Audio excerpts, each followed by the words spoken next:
My name is Feranmi. I'm the head coach, founder, and director of DC Dynamics Basketball Association.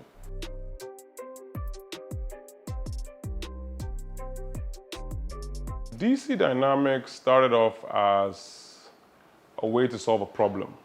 What we wanted to do was use the sport of basketball to teach character skills to young people in our community.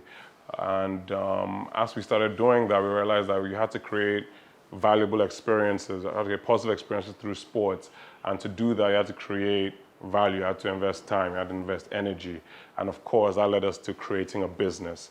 And business not in the sense per se of generating a profit, but focusing more on developing people, developing processes, and of course, creating value to the product we had already, and then using that value to generate income and go all the way back to creating positive experiences through sports.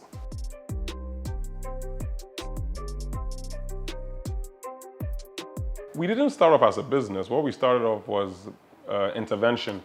What we're trying to do is maximize the potential of basketball. What I realized initially was that what we saw internationally, what we saw even in our neighboring countries, Nigeria and Togo, was not the same thing we saw in Ghana. But basketball or sports in general had so much potential. There was not enough value generated from it. And of course, this wasn't just potential business-wise, but this was also just for the fact that there is benefits to playing sports as a young person, as a human being.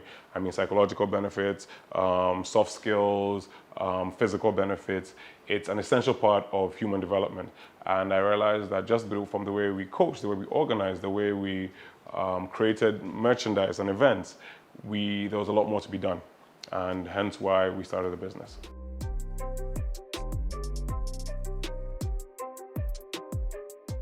We just care about it. I mean, I think that's the difference. I think we actually love what we do. And when we say that's a very cliche term to use, but I mean in the sense that we want high standards. We want our players to be good. We want our events to be world class. We want our jerseys to look good. We want merchandise. We like what we do. We're excited about the work. It's not just so much about the wins and losses, but how we do it.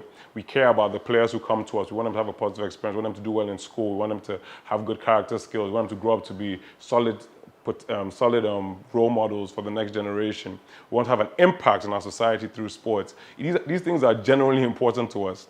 So for a lot of people, it might just be about winning a game or making a profit, but we care about the people, we care about the process, and we care about the product. And that makes us very different from, well, anybody I know.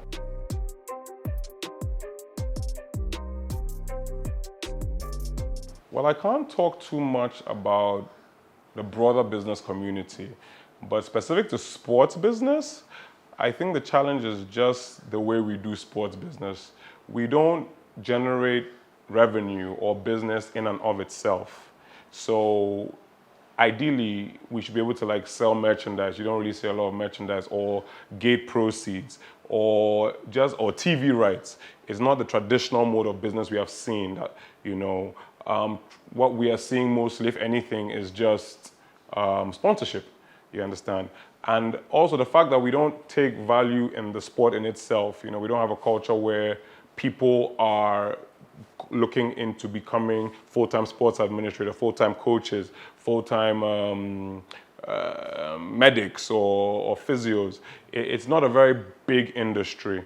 So coming into that industry and looking to do something very professional, something very world-class, it becomes a bit of a challenge. But that's what makes it fun. And if it was easy, everybody would do it. So that's why we do it.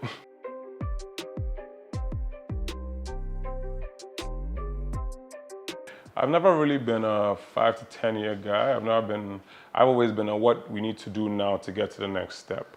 I do know, however, that we're trying to build a world-class product. A product where, if we cannot compete on the scale of the big international brands, the product in itself is not different from it. Maybe scale-wise, we might not have the numbers, but the experience should be very similar to what you would get anywhere else in the world. So if you see Dynamics basketball tournament and you travel to France and see K54, you understand, sponsored by Nike and Jordan.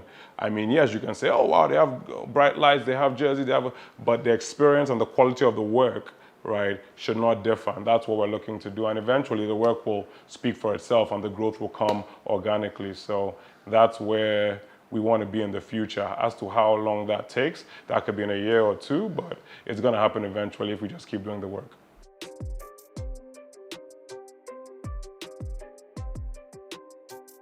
I don't really have role models, but there are people I look to who have done something similar. They've taken a product which they believe has potential to be global, and they've taken it seriously. Something that people would disregard ordinarily, like let's say eating crab pie, which is just pie we've seen all over the road. I mean, but they've made it into a business where it's a brand, you understand, or Coco King, or what recently a lot of small Ghanaian businesses are doing with chocolate, you understand. They are making them like gourmet chocolates, which yeah, I mean, you take Toblerone or you take Godiva and you take these chocolates, I mean, there's not much of a difference in what you're tasting. The experience is the same.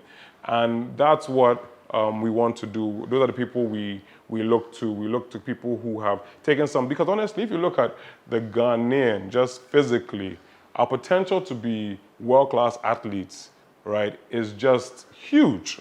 You understand? We're just underdeveloped. You understand? If you look at the community, or how we love football, or how we gravitate towards the Black Stars when we win or even we lose, right? You can see there's a potential for something really massive, but it just hasn't been explored. So just like all these brands who have seen Coco and said, hey, we're going to make Coco Starbucks, you understand? We want to make that experience with sports in general. So those are my, I don't know if that answers your question, but that's what we're looking at.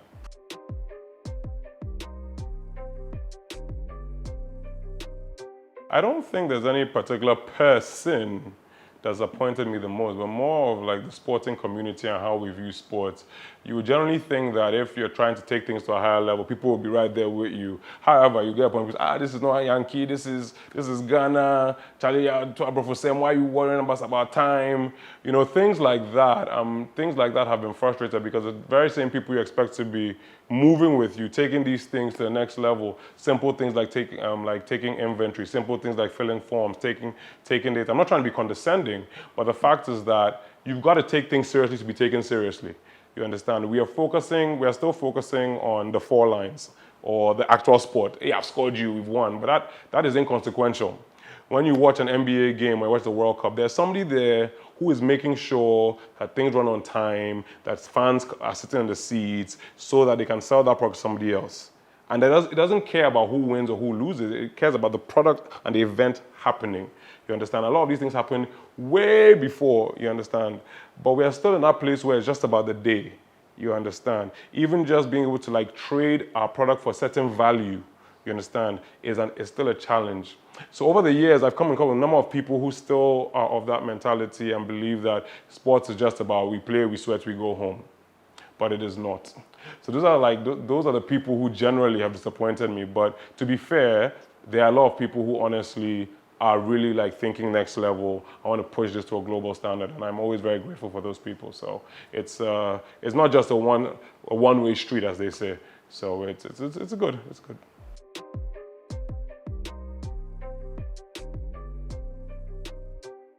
Anytime I'm asked that question, it's a little hard for me to answer because I'm still figuring it out myself. And I think that there's no one way to do it. But per my experience, I'd say do what you know, not necessarily what you love, but do what you understand, do what you want to figure out. Do what is not alien to you so that you have some kind of understanding and something tangible to hold on to when things don't go right, because things will not go right, which is a good thing. They say smooth or calm seas never made a skilled sailor. So it is part of the experience, you understand.